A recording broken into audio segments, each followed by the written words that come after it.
Good evening. Election day getting closer and closer, with Democrats holding on to a razor-thin margin in Congress. Tonight, both parties laser focused on the one race that could determine who wins control of the Senate. The fierce contest for that wide-open seat in Pennsylvania getting so much attention tonight.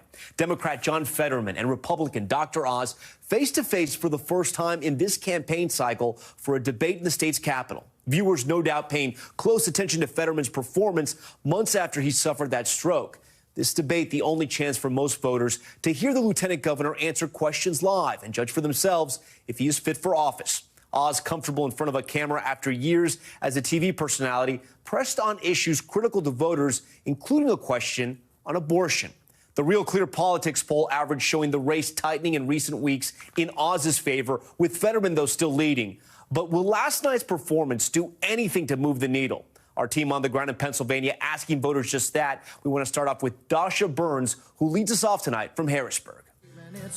Tonight, Pennsylvania Republican Dr. Mehmet Oz back on the campaign trail following last night's critical one and only face-off. Pennsylvania deserves better than Fetterman. His opponent, Democrat John Fetterman, not yet making any public appearances after the fierce clash. Something called the Oz rule, that if he's on TV, he's lying. And this is the only debate I could get you to come to talk to me on, and I had to beg. A debate that put Fetterman's health front and center. Fetterman, whose campaign says suffers from auditory processing challenges after a stroke 6 months ago, requesting these closed captioning monitors in the studio. I had a stroke. He's never let me forget that.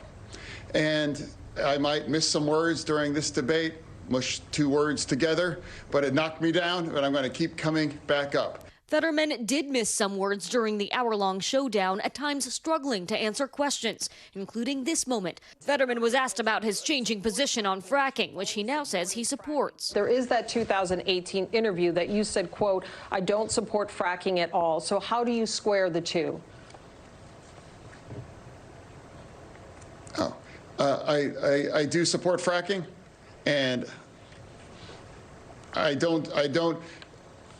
support fracking, and I stand and I do support fracking. Fetterman would not commit to releasing his full medical records. My Dr. L believes that I'm fit to be serving, and that's what I believe is where I'm standing. And in one of the biggest clashes of the night, going after Dr. Oz on abortion rights. He celebrated when Roe v. Wade went down, and my campaign would fight for Roe v. Wade, and if given the opportunity, to codify it into law. And tonight, the Fetterman campaign zeroing in on this response from Oz. I want women, doctors, local political leaders, letting the democracy that's always allowed our nation to thrive, to put the best ideas forward so states can decide for themselves. Local political leaders, turning it into a campaign ad against his opponent. Oz is too extreme for Pennsylvania. But Oz calling Fetterman the extreme candidate throughout the night, especially on the issue of crime. We have taken away the ability of police to do their job, and that's on John Fetterman. The momentous matchup coming just 2 weeks before Election Day. Voters with strong reactions about Dr. Oz. His comment about political leaders, determining what a woman can and cannot do with her body was very telling. And Fetterman. I just don't think he's capable at this time to be in that position. I mean, if you have somebody that can't even handle a debate, that has to, read from those prompters. All right, Dasha Burns joins us now live from Harrisburg. Dasha, I think it's so important to hear from those voters. Stand by for us for a moment. I want to play a clip for our viewers. This is more voter reaction to last night's debate. Meet the Press's host, Chuck Todd, talking to folks to see how the candidates fared. Let's take a listen. I think it was very difficult to watch. I kind of felt sorry for him up there. Of course, he had a stroke and he's suffering, and his doctors say that, he's fit to serve, but I had a hard time comprehending what he was trying to, convey. I felt almost, bad for John Fetterman. I think there's no question that his social media campaign has been very sharp and good and appealing. But when he got on the debate stage, I couldn't really understand a lot of the points he was making. And on the other side, I thought Oz looked pretty sharp. I have a background in the military. As a medic, and saw many people suffer traumatic brain injuries. So I keep that in mind as I am, viewing what Fetterman is going through. He's healing, and I don't think we would hold that against anybody else if they had a broken arm and they were healing. All right, Dasha Burns back with us live now here on Top Story. So, Dasha, as you can hear, there's some voters skeptical of Fetterman. What else are voters telling you? Because you've been covering this race for months, not just over the last couple of weeks. Have you seen voters' preferences evolve? Yeah, it has been a very long campaign season, and the next 13 days, Tom, are also going to be incredibly long here. Look, there was a lot for voters to digest last night, both in terms of circumstance and in terms of substance. And voters, both Republicans and Democrats, did tell me that they were a little bit surprised to see where Fetterman is in terms of his recovery. They were concerned for his health. For a lot of Democrats, it didn't move the needle for them necessarily, but both candidates really focused on that movable middle. And you heard from there a voter named Jody in my reporting, and you heard from some swing voters with Chuck. It is possible that last night's debate has some sway, but again, a lot can happen in 13 days in a very, very tight race like this, Tom. Very good point. All right, Dasha Burns leading us off. Dasha, thank you for all of that. Some of those voters in Pennsylvania, as we heard, expressing doubt over Fetterman's performance in last night's debate. But will this actually prove to be a turning point in the election? I want to bring in our panel tonight. Xochitl Hinojosa, she's the former senior advisor and communications director for the Democratic National Committee, and Matt Gorman, he's the former communications director for the National Republican Campaign Committee. Xochitl, I want to start with you. This is the first chance a lot of voters have had to hear from Fetterman in an extended format, in moments where he wasn't able to articulate his position on an issue. Do you think this is going to hurt him with swing voters? I don't. The reality is that John Fetterman had a stroke a few months ago, and just in a few short months, he's made great progress. And I just want to remind people, there was actually a reporter who's been covering this race significantly in Pennsylvania, and he had mentioned that he has seen Fetterman out on the campaign trail several times, speaking at rallies. He obviously did the interview for NBC that many of us saw, and in many instances, Fetterman has made incredible progress, and he was very coherent, and you could understand, and he was making his case to Pennsylvania voters. This was a very different format. It was rapid fire. He even participated in a debate. It was important to him to participate in a debate because he wanted to show that he had nothing to hide. He could have easily skipped it. There are many Senate races that don't have debates currently, and he decided to participate in it. And so I think the gaffe of the night came from Dr. Oz, and you're seeing that on television. And I think that John Fetterman, has been pretty honest about where he has been with his health and has made great progress since. Xochitl, you bring up some good points, Matt. The Democrats were very savvy to turn around those Dr. Oz comments pretty quickly into a campaign attack ad. How bad did Dr. Oz step into it with that comment? I don't think he did. And look, this is the type of playbook you do no matter what side after you have a tough debate. You try and find a little something to really push back, get in some stories, try and at least muddy the narrative if you can't change it outright. If you remember, Barack Obama's campaign tried to do this with binders full of women after he had a very rough debate in 2012. Look, I think you talk about the issues here. Health is absolutely going to get the headlines. It should. You can't come away from that debate without at least some concerns about what you saw from John Fetterman, just being honest. But you mentioned Dr. Oz has momentum in that race. He's been pummeling him on crime and on being extreme. Health is one part of it, but if he wins this race, it's going to be on crime.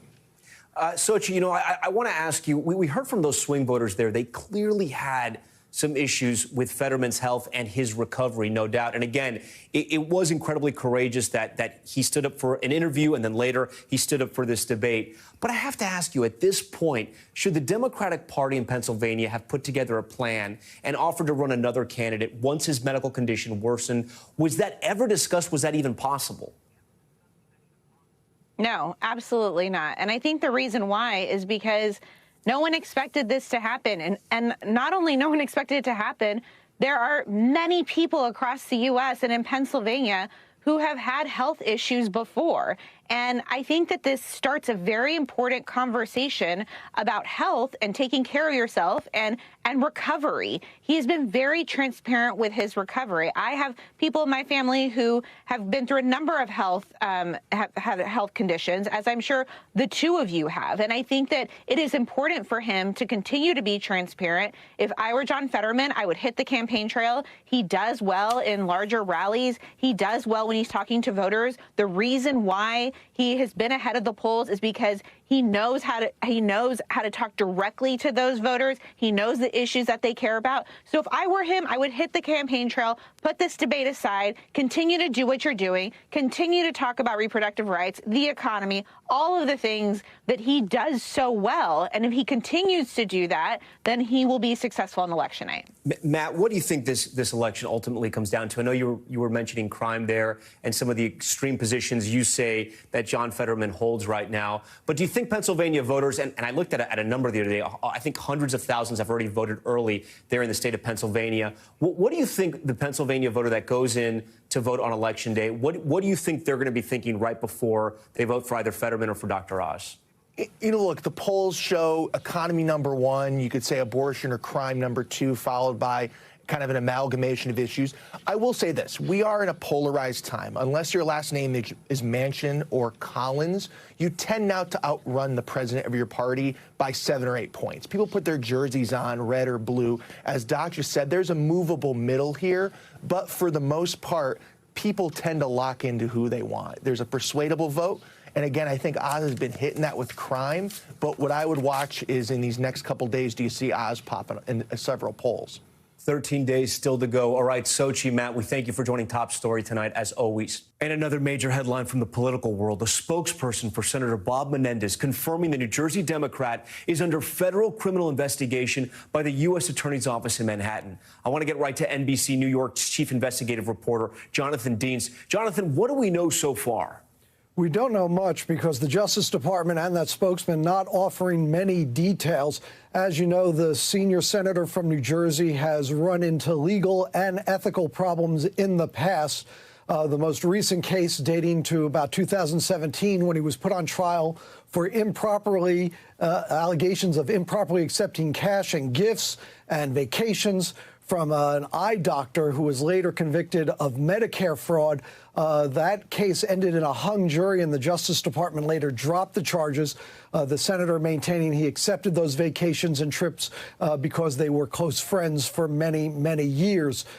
So, again, the questions now are, is the senator, again, involved in constituents and accepting any sort of gifts or donations?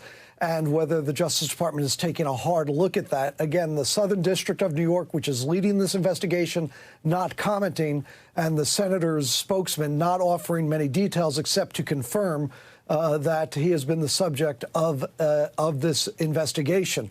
This all broke this morning when a news website reported that subpoenas had been issued in connection with this investigation, and then reporters like Tom Winter here at NBC and myself working and learning that it is the Southern District of New York that is leading this investigation. So if subpoenas just went out, it's fair to say they are still maybe at the beginning of this part of this investigation, at least. We can't say the subpoenas have just gone out. What we know is that we've just learned of the subpoenas. Our understanding, our best understanding, is that these subpoenas may have been out for some time, and investigations are rolling and ongoing. So it's unclear when this investigation started. You know, some questions out there about why is this coming out now so close to an election? Well, it appears that somebody on the receiving end of that subpoena was the one who first contacted that website, and that's what got the ball rolling in terms of this latest news development regarding Senator Bob Menendez of New Jersey. And as you mentioned, the senior senator from New Jersey, but this case is being brought out of Manhattan. Can you explain why, or do we know why? Well, our best understanding would be that, first of all, out of New Jersey, the U.S. attorney is often appointed at the recommendation of senators. So that office would probably have to recuse themselves. And we got no comment from that office when we inquired about that earlier today. We also know that there are some veteran investigators who are with the FBI who used to be in New Jersey, who are now based in New York. So perhaps they have the expertise. But right now we're told, and all we know, is that the U.S. Attorney's Office in New York has the lead in this investigation. All right, Jonathan Deans, a note, Senator Bob Menendez, of course, is not up for election right now. Now to the verdict in the Waukesha parade attack, a Wisconsin jury finding Darrell Brooks guilty on all counts nearly a year after he plowed his car through that Christmas parade, killing 6 people. Brooks, who represented himself during his chaotic trial, now convicted of 76 criminal charges. NBC News national correspondent Miguel Almaguer has the latest. We, the jury, find the defendant Daryl E. Brooks, guilty of first-degree intentional homicide. The verdict was a clean sweep for prosecutors. Daryl Brooks guilty of all 76 criminal charges, including intentional homicide, reckless endangering safety, and hit and run causing death. Are those your true verdicts? Yes. After just 3 hours of deliberation, the chaotic 3-week trial came to an end as Brooks sat slumped over. We are satisfied that this defendant has been held accountable for his actions. It was last year at this Christmas parade in Waukesha, Wisconsin, when Brooks plowed his car through the crowd, killing 6 and injuring dozens. Among the victims, the elderly and children. We're stronger than him, and it's been proven today. It's just another step forward in the process. Maintaining his innocence. I am a lot of things. A murderer is not one of them. Brooks, who represented himself, showed a range of emotions in what became a circus-like trial, deciding to plead not guilty by reason of mental defect. Mr. Brooks, you're interrupting me yet again. You just weren't speaking, all right, so Mr. Brooks, you are now going to be removed to the other courtroom. Consent to that. Brooks repeatedly interrupted the trial, at one point removing his shirt and staring down the judge, who removed him from court. I need to take a break. This man right now is having a stare down with me. Frankly, it makes me scared. In Wisconsin, conviction of first-degree intentional homicide carries a mandatory life sentence. Daryl Brooks will be formally sentenced in the coming weeks. Tom? Okay, Miguel, thank you for that. We also have new details tonight on that shooting at a St. Louis high school. Authorities trying to figure out how the suspect obtained an AR-15 months after law enforcement worked with his family to remove that weapon from his possession. Emily Aketa has the latest. Months before storming a St. Louis high school with a long gun and 600 rounds of ammunition, police say the accused killer's family worked with law enforcement to have his gun removed from their home. It's hard to tell when somebody is going to be violent or act out, or if they're just struggling. His family played an active role in getting him medical help involving therapy, medication, and committing him on several occasions, according to police. Was the family aware of the arsenal of ammunition he had? They were aware that he had acquired a firearm. The ATF is still tracing where he originally bought the gun and how it landed back in his possession after law enforcement had transferred it to another adult. How he acquired it after that, we don't know. It's believed to be the same AR-15 style weapon used to gun down sophomore Alexandria Bell and teacher Jean Kuska, both of whom Ashley Wrench knew well. And you can hear just pop, pop, pop, pop. The longtime math teacher walking by her classroom for the first time since the shooting spree. What do you remember from Monday? Everything. The terror, the intruder trying to get in my room 2, 3, 4 times. That day, the school doors were locked and 7 unarmed security guards were on site. But authorities say the gunman managed to avoid the school's checkpoints. Can you tell us if he had to break glass to get into the building, though? He did have to force entry, and that's good for us because that buys us time.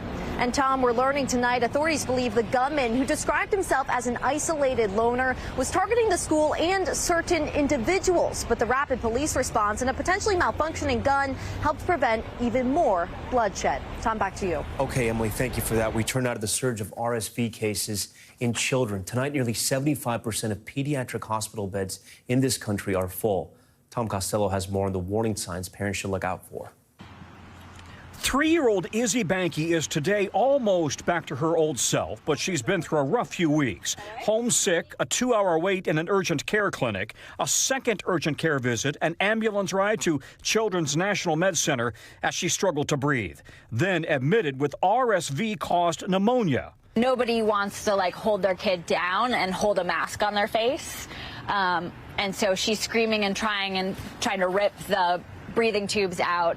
And that breaks your heart as a parent. RSV is an ever-present respiratory virus, but especially serious in kids with low immunity after isolating during the pandemic. Now, hospitals nationwide say they're overwhelmed with sick kids. 74% of pediatric hospital beds nationwide are occupied.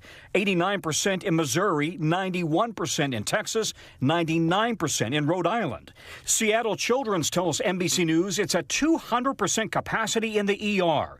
At UW Health Kids in Madison, Wisconsin, Johnson, the chief medical officer, is urging parents to stay on top of the symptoms before kids have to go to the ER. Suctioning the nasal passages, staying well hydrated, using anti-fever medications usually do the trick. We really want to pay attention to as kids under about 18 months of age that can develop more significant respiratory symptoms. Seek immediate help if a child is in respiratory distress, breathing fast, nose flaring, using their shoulders or pulling under their ribs to breathe, and turning blue. If you think your child's in danger, you need to go to the ER. I mean, that's a flat-out message. Trust your gut, say doctors. Tom Costello, NBC News, Washington. We head overseas now to Iran and the protest on the 40th day since a 22-year-old woman died following her arrest by the country's morality police. Iranian state media says security forces clashed with demonstrators in her hometown today after thousands of people gathered at a memorial to honor her. Her death sparking protests around the country and around the world. For an update on the unrest in Iran, Chief International Correspondent Kier Simmons joins Top Story tonight from London. So, Kier, get us up to speed on what happened with these protests marking 40 days since Mahsa Amini died. Well, Tom, rather than just tell you, let me show you again what has to be the image of the day, perhaps the image of the past few weeks there in Iran. A lone woman standing on top of a vehicle, her arms in the air, her back to the camera.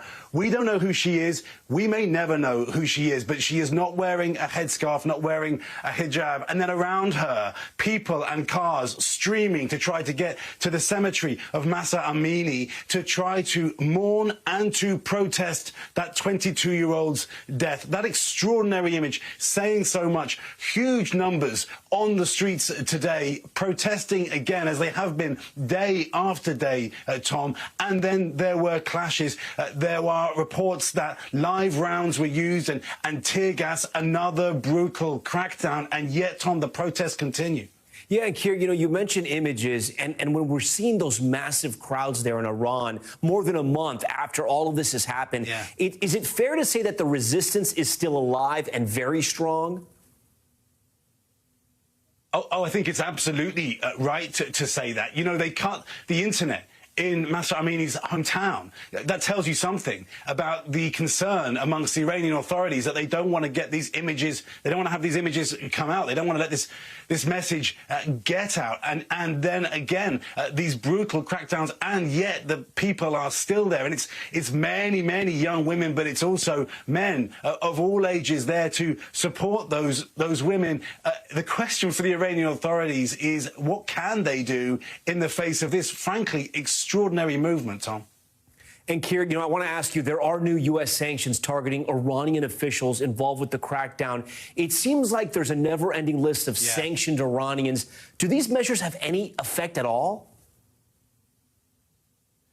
Well, sanctions have an effect on the long term. You're right that more than a dozen Iranian officials now put on another sanctions blacklist. The reason given by the White House that these officials, including members of the Islamic Revolutionary Guard Corps, these officials have been involved in that crackdown. But, Tom, I do think we have to note that just earlier this year, the Biden administration was trying to negotiate with the Iranian authorities a nuclear deal. Now, clearly, that is gone. That is over. In a statement today, they talked about the Iranian authorities killing their own people and sending weapons for Ukrainians to be killed, supplying the Russians with weapons. But the messaging has changed from Washington, and I think you have to admit that means the message is not perhaps as powerful as it might have been. That being said, in the end, the people who are making history, the people who are changing the facts on the ground, that is those Iranian people that you see in those images. And they are not slowing down. Okay, Kier Simmons first. Kier, thank you. Now to the refugee crisis in Afghanistan. Thousands of people still trying to flee the country since the Taliban took control. But now sources tell NBC News Qatar will temporarily stop critical evacuation flights as the country gears up to host the World Cup. Stephen Romo has these details. Tonight, emotional moments like this now in jeopardy. Atifa Sharifi welcoming her Afghan sister who was able to escape the Taliban-controlled country. I think my tears explain everything. I feel like it means the world to me that she's here. NBC News has learned that Qatar is planning to suspend evacuation flights for Afghan refugees hoping to resettle in the U.S. This, according to refugee advocates and congressional aides. Qatar's embassy in Washington did not respond to a request for comment. The move comes as the nation is less than a month away from hosting soccer's World Cup. More than 1 million fans from around the world are expected to travel through the country's airports. The World Cup is a security nightmare. They're concerned about that, but it doesn't appear that they made any effort to coordinate with the United States or to warn us of this move. So far, bookings for future flights from Kabul to Doha have been halted, the first leg of any journey to the U.S. A journey Atifa's sister Latifa and her 3 children have waited more than a year to complete, reaching the U.S. in the nick of time. The NBC Dallas station has been following the family.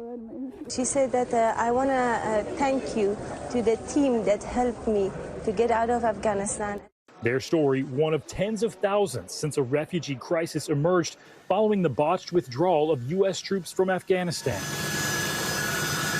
Some so desperate to flee in the initial days, they were clinging to a U.S. military aircraft that was taking off without them. So I can't imagine the horror of expecting to be on a flight and then being told that the flights are going to be stopped. We don't know how this is going to play out. It could be life and death for some of them. More than a year later, so many still desperate to escape. According to a State Department spokesperson, the U.S. has issued more than 18,000 special immigrant visas to Afghan applicants between January of 2021 and the end of last month. Those lucky enough to make it to the U.S.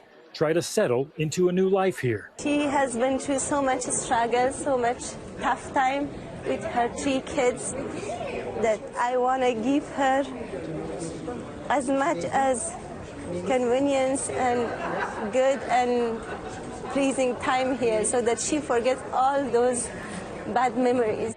Qatar is facing other criticism in the run-up to the World Cup, including its treatment of LGBTQ people, women, and migrant workers. As for those refugee flights, NBC News has asked the State Department about Qatar's reported plans to end those. All the State Department was able to tell us right now is they remain committed to those relocation plans and that they appreciate the work and the partnership with Qatar.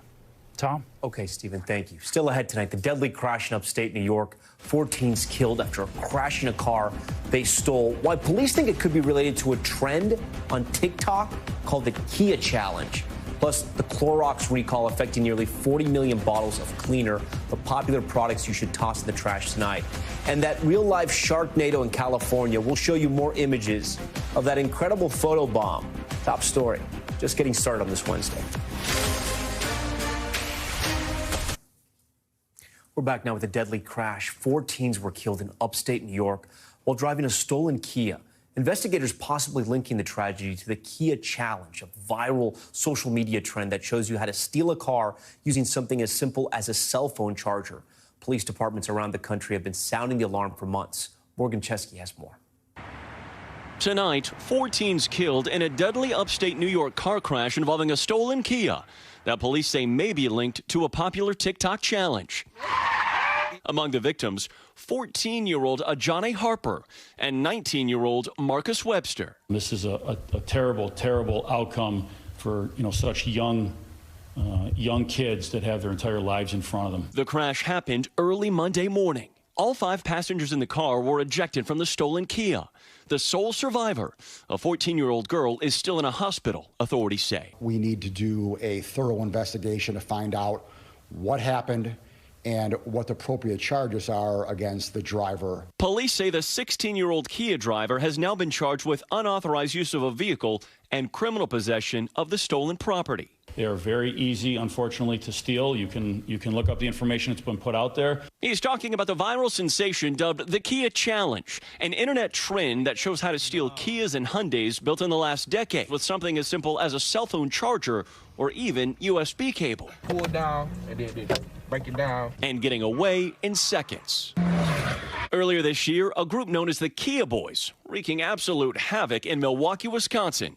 Stealing cars, then going on reckless joyrides. Motor vehicle thefts in Milwaukee have surged in the last 2 years, more than double 2020, with nearly 7,000 car thefts so far this year.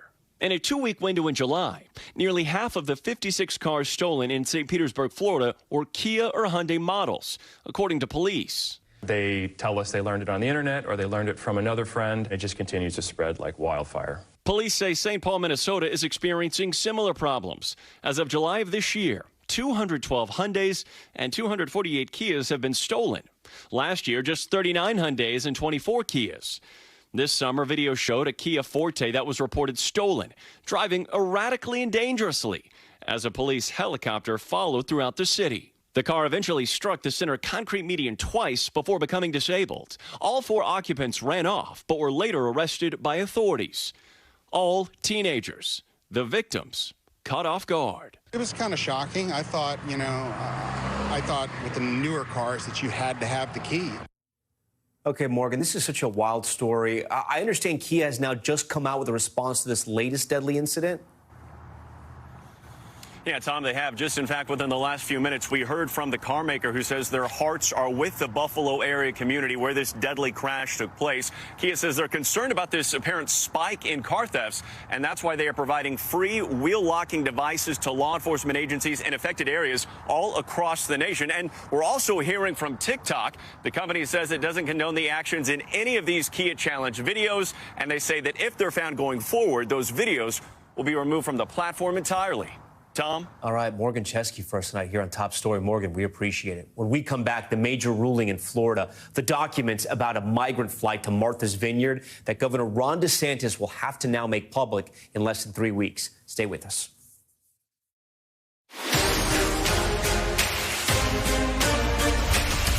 Okay, we are back now with Top Stories newsfeed, and we begin with the search for a missing 16-year-old in Massachusetts. Police say Colleen Weaver left her home about 30 miles south of Boston in the middle of the night last week. Her mother fears the teen, who has cognitive disabilities, may have met up with someone posing as a teenager on the messaging app Discord after finding a concerning message on a family computer. A Florida judge has ordered Governor Ron DeSantis to release more documents about that migrant flight to Martha's Vineyard. A judge ruling the governor's office has failed to comply with the state's public records law. An organization that works with media companies filed a lawsuit in an effort to access contracts, emails, and text messages used to fly migrants from Texas to Massachusetts. The governor's office now has 20 days to release the documents, but says it will appeal. Clorox recalling nearly 40 million bottles of cleaner after detecting a dangerous bacteria. The company issuing a voluntary recall of 8 popular Pine Sol products, including a multi-surface cleaner and an all-purpose cleaner. Testing finding the presence of bacteria that can cause blood and lung infections in people with weakened immune systems. A full list of recalled products can be found on the NBC News website. And an incredible moment captured on camera during a surf competition near San Diego. A photographer snapping this surreal image. This is real. A great white shark breaching just yards away from a surfer. That shark almost entirely out of the water. California-based photographer calling it the most memorable moment of his career. Okay, now returning to politics, and the growing number of threats against election workers and officials are stepping up security after so-called vigilantes were spotted near ballot drop boxes. Gabe Gutierrez has more. Amid complaints of armed mass groups wearing tactical gear and recording voters, the sheriff in Maricopa County, Arizona, has now stepped up security near ballot drop boxes. It troubles me that suddenly others feel compelled to act out in a way that is potentially criminal intimidation or criminal threats, trying to undermine democracy under this cloak of patriotism. And in doing so, what they're doing is they're destroying the most important institution in our nation, the freedom and the right to vote. He also says his office is investigating this incident captured on cell phone video where a woman tried to take a picture of one of their license plates and was pushed. We spoke to the woman. She asked us not to use her name or show her face for fear of backlash. A lot of people are intimidated, and when people are standing around, with handguns on them and sometimes tactical gear, it really does scare the average person. At least 6 complaints of alleged voter intimidation here have now been referred to the state attorney general's office and the Department of Justice. Across the country, election threats are ramping up ahead of the midterms. A lot of these threats are fueled by mis and disinformation. Law enforcement nationwide is on alert. The Justice Department has an obligation to prevent, to guarantee a free and fair vote. Back in Arizona, where early votes are already being counted, Republican election officials have called these armed Dropbox watchers uninformed vigilantes. As a Republican, how frustrating is it to you that some of these groups have latched onto conspiracy theories? Well, it's been an interesting last 2 years, and for the party of facts and logic, at times we have fallen short from, in my estimation, on facts and logic. All right, Gabe Gutierrez joins us now from Mesa, Arizona. So, Gabe, is there any type of legal action being taken when it comes to these ballot drop boxes? Well, Tom, some voter rights organizations have just sued to temporarily block at least some of these groups from monitoring these ballot drop boxes. We'll have to see how this plays out in court, Tom. How is early voting going? We know it's underway there in Arizona, such a critical battleground state with both a Senate and a governor's race there that the entire country is watching. How is turnout? Well, Tom, we're told that there have been several 100,000 early voting ballots that have already come in. About 100,000 have been tabulated. But the recorder's office tells us that turnout is actually down slightly, or appears to be, since the 2018 midterms. And elections experts say that that could be because Republicans now tend to vote more often on Election Day itself, Tom. Now the top stories Global Watch and the worsening Ebola outbreak in Uganda. Country now reporting more than 100 cases fueled by a rare strain of the virus. 15 of those cases are healthcare workers. So far, at least 30 people have died. Currently, there's no vaccine to fight this strain, but the health ministry is testing 3 different vaccines to try and stop the spread. In the Americas, heavy rain in Venezuela's capital triggering a devastating landslide. New video shows homes smashed into rubble in Caracas. Residents returning to the debris to collect what remains at least 12 houses completely destroyed there, with dozens more still at risk of collapse. The landslide displacing more than 100 Venezuelans. And the body of U.S. Army veteran Joshua Jones recovered by Ukrainian officials. The Memphis native died in combat in August while volunteering with Ukrainian forces. His body was found in the Russian-occupied region of Donetsk in eastern Ukraine. Russia handing over his remains as part of a prisoner swap. Jones's body will be returned to the family in the U.S. in the near future. Finally tonight, the cross-country ride into history. A new statue honoring one of the original Buffalo Soldier regiments traveling 1,000 miles to its new home. All the way there, across 7 states, the statue escorted by members of the Buffalo Soldiers Motorcycle Club. NBC's Jay Gray was in Florida to welcome the riders and the statue. Horsepower replaces the sound of hooves for this cavalry of modern-day Buffalo soldiers, riding Harleys and Hondas, continuing a journey that began more than 150 years ago, honoring their heritage and riding escort to history. There's 7 horses on top. We want to squeeze as many as possible so it looked like a cavalry. History immortalized by sculptor Becky Alt and a team of artisans at their foundry in Lancaster, Pennsylvania. We did nothing but think about this day and night for several years. The better part of 3 years, designing and creating a memorial to the original Buffalo Soldiers, the first all-black regiments recognized by Congress as part of the U.S. Army in the 1800s. These gentlemen fought for our freedom.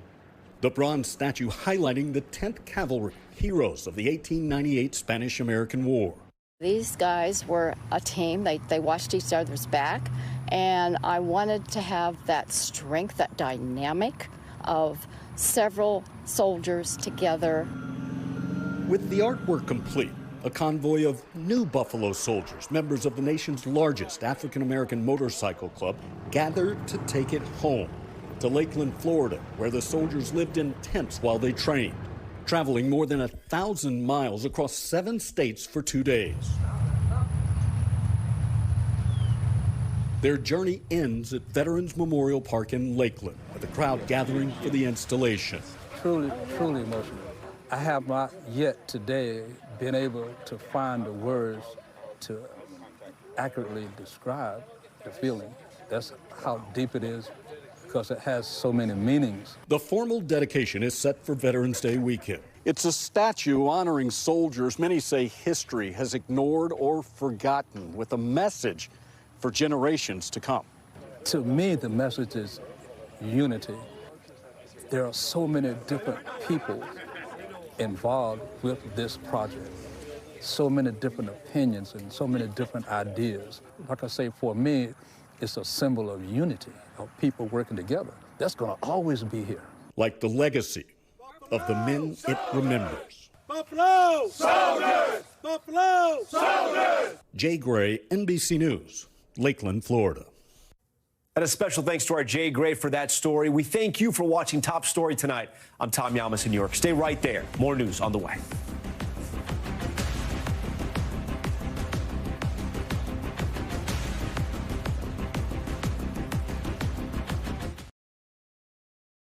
Thanks for watching our YouTube channel. Follow today's top stories and breaking news by downloading the NBC News app.